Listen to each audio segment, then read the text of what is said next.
Bonjour. Aujourd'hui, nous allons parler des lois de Kepler, qui sont les lois que l'on utilise pour comprendre les mouvements des satellites et des planètes.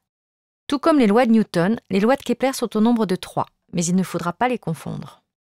Alors, commençons par la première loi de Kepler, assez simple, qui nous dit que les planètes décrivent une ellipse dont le Soleil occupe l'un des foyers.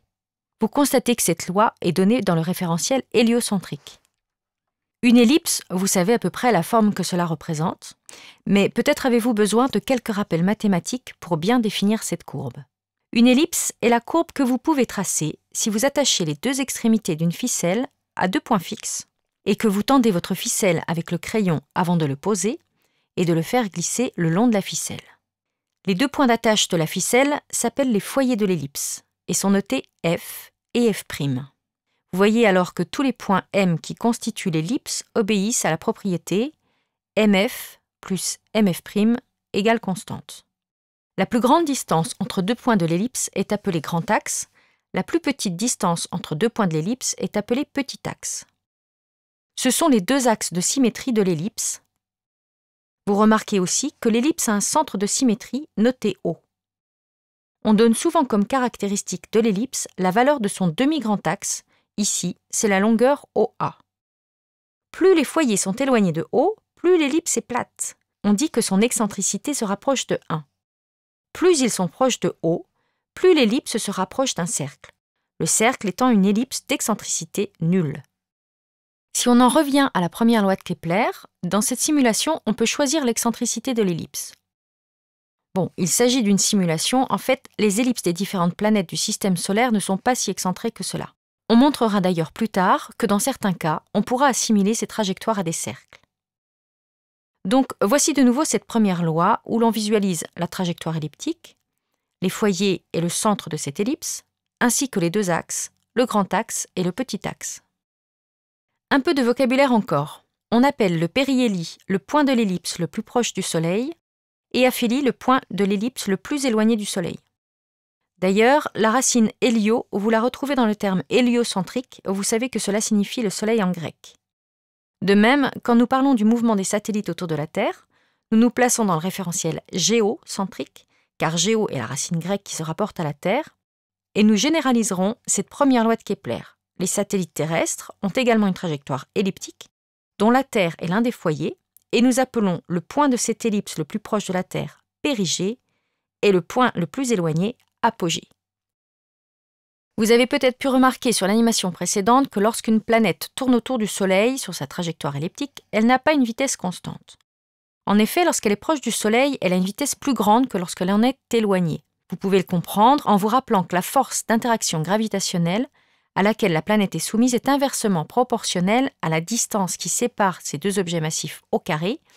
Ici, cette force est exercée par le Soleil et donc plus la planète s'en approche, plus cette force est grande.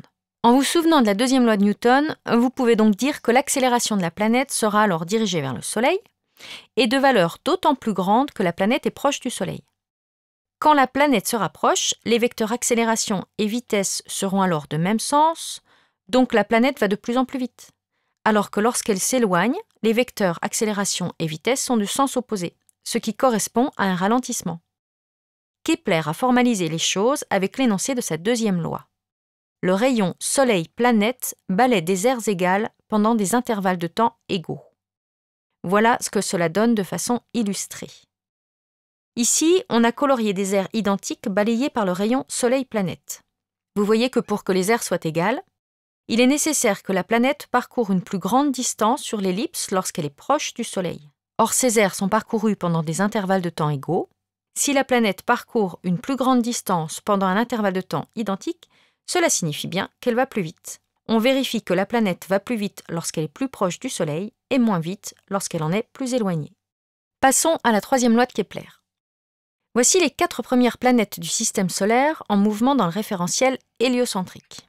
Vous constatez qu'elles parcourent chacune une ellipse dont le Soleil est l'un des foyers. C'est la première loi de Kepler.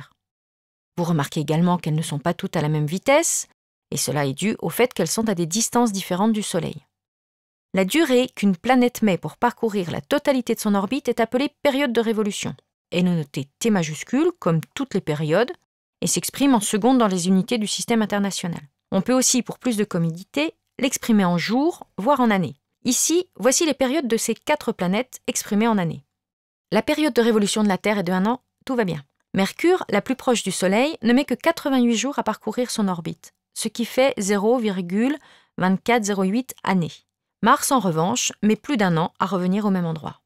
Dans ce tableau s'affichent également les valeurs des demi-grands axes des ellipses de ces planètes, notées A, et exprimées en unités astronomiques, UA.